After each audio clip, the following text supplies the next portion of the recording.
Bonjour à tous. Aujourd'hui, élément, si je puis dire, d'une extrême qualité pour moi et je pense qu'il va être extrêmement intéressant pour vous, pour pouvoir comprendre d'autant mieux Siziaziké et peut-être, voire même, comprendre nombre de choses qui vous environnent et qui sont, si je puis dire, qui peuvent vous paraître peut-être au prime abord, peut-être étranges, voire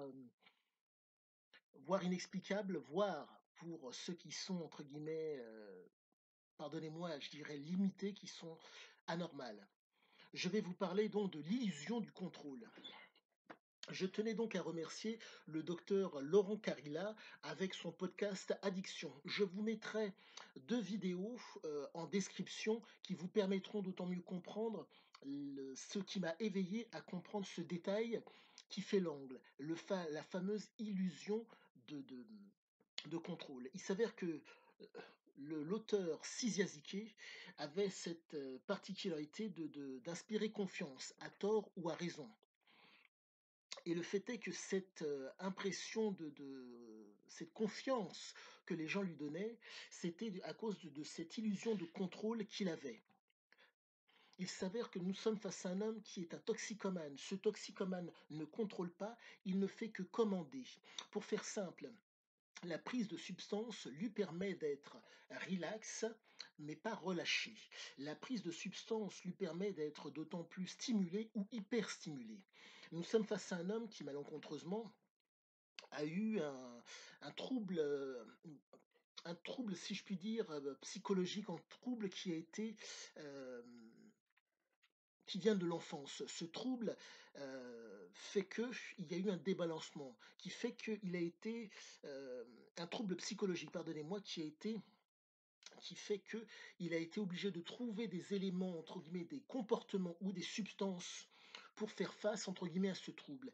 Il n'a jamais, jamais, jamais cherché, si je puis dire, à réfléchir à comment faire face à ce trouble sans pour autant avoir, si je puis dire, le comportement ou la substance. En un mot, entre comment dire, entre une posture ou une représentation et une substance, ça avait été toujours la posture ou la représentation ou la substance. Ça n'a jamais été, si je puis dire, une approche mentale qui lui permet donc de contrôler, donc de commander à ce fameux trouble.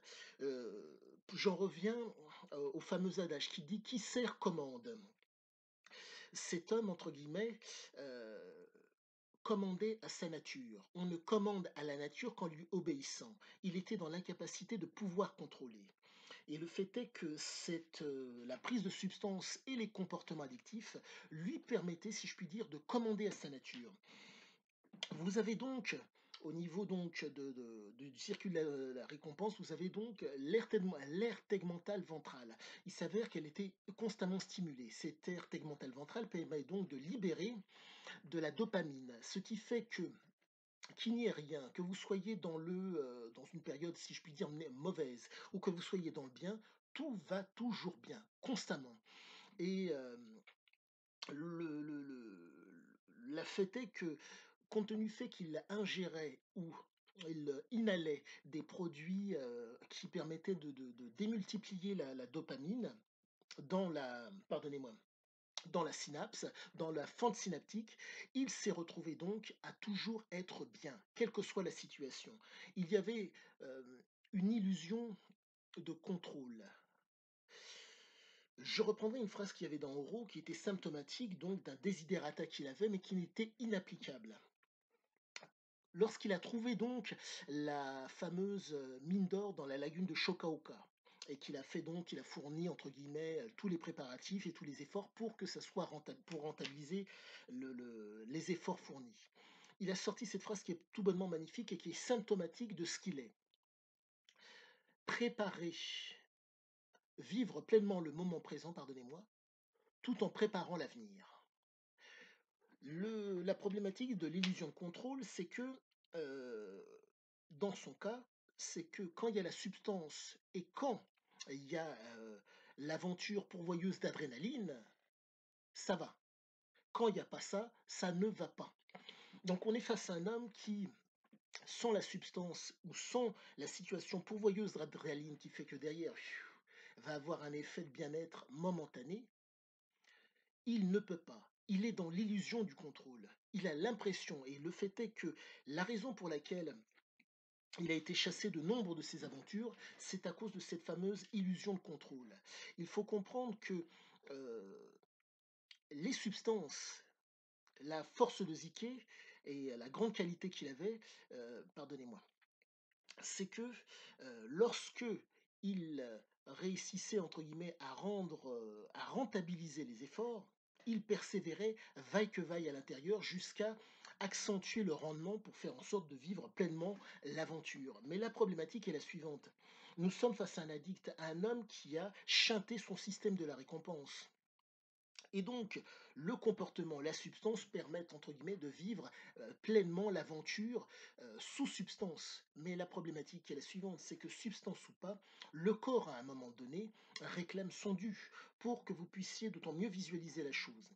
Dépression, stimulation, hyperstimulation.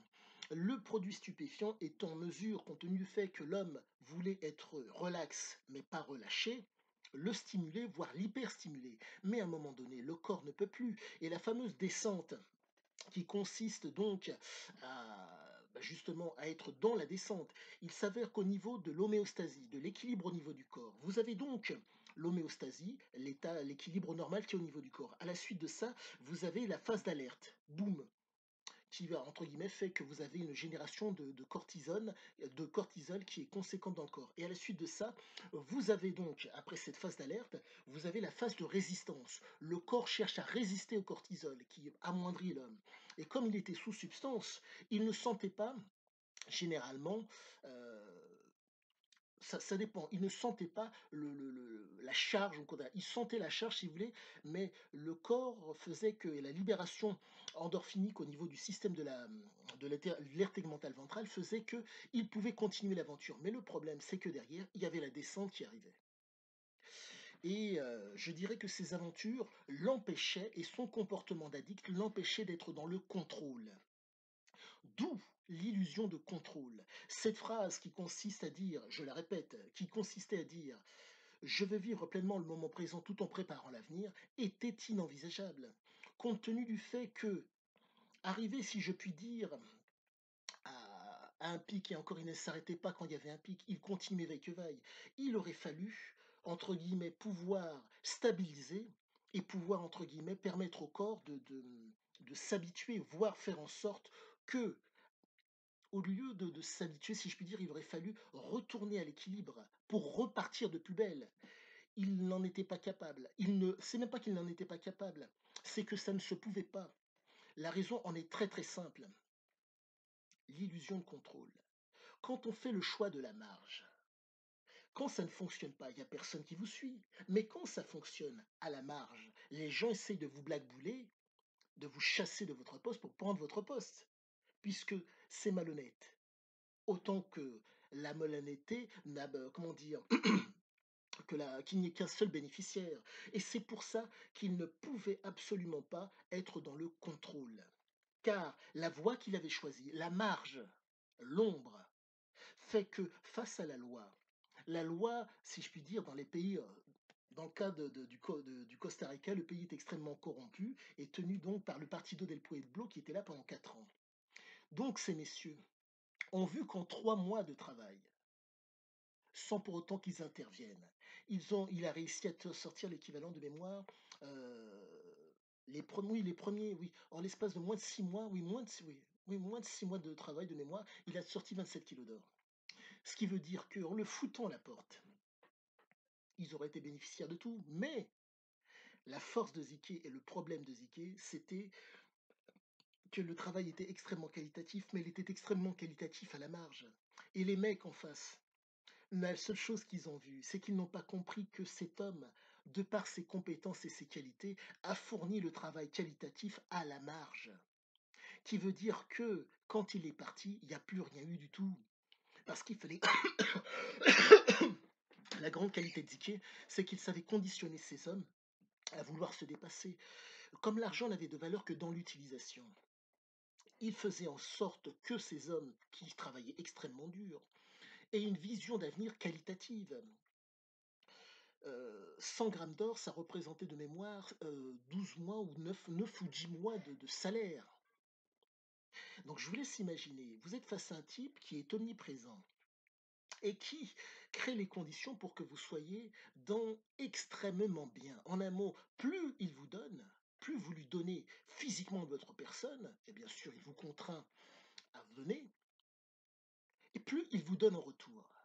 Ce qui veut dire que le mec, son approche extrêmement qualitative, pour la marge, ne fonctionne pas avec des gens, entre guillemets, qui viennent, si je puis dire, avec des lois. Vous rendez-vous compte que cet homme explique aux gens qui lui font face, voyez-vous, ah, enfin, il était en affaires, en association encore, euh, et encore association, il n'appréciait pas trop le terme. La raison en est très simple, quelqu'un fait le travail. Est-ce que l'autre associé fait le travail? C'est il n'appréciait pas. Pour reprendre ses mots, il rendait un service contre un cadeau. Le cadeau dont il espérait, c'était donc d'être l'actionnaire majoritaire de la mine. Les politiques, comme à leur accoutumée, avec leur vision court-termiste puisqu'ils étaient là pendant 4 ans, ont dit oui à tout, quand il n'y avait rien. Quand il y a eu quelque chose, ils ont cherché à le blackbouler. Mais le problème, c'est que blackbouler celui qui fournit les efforts et qui amène tout ce qu'il faut pour, ne permet pas de dire qu'après il y aura quelque chose.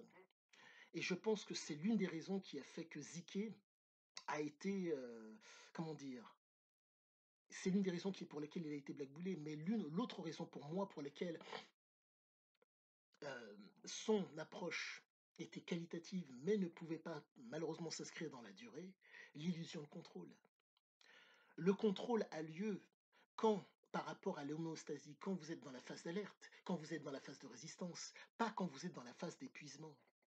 Et la chose à savoir, c'est qu'il était dans l'incapacité d'être, pardonnez-moi, dans la récupération active au niveau physiologique, j'entends bien. Vous êtes face à un homme qui est constamment sur le terrain, qui est constamment dans l'action. L'action nécessite d'être stimulée. L'action nécessite d'être hyper stimulée. Mais il y a un moment donné, il y a un état dépressif, il y a une relâche. Et il ne se ménageait pas. Son obsession l'empêchait de pouvoir être, si je puis dire, son obsession, son comportement, et les substances malheureusement, l'empêchaient d'être dans la relâche, dans le relâchement, pardonnez-moi. Il ne pouvait pas. C'est même pas qu'il ne pouvait pas, il ne voulait pas. Cela fera l'objet, je pense, d'une autre vidéo pour expliquer le trouble psychologique qu'il avait et qui faisait que son comportement, comment dire, l'empêchait de pouvoir, entre guillemets, sur ce changement. J'espère que la vidéo vous a plu. Voilà, un pouce et abonnez-vous si vous le souhaitez. À bientôt.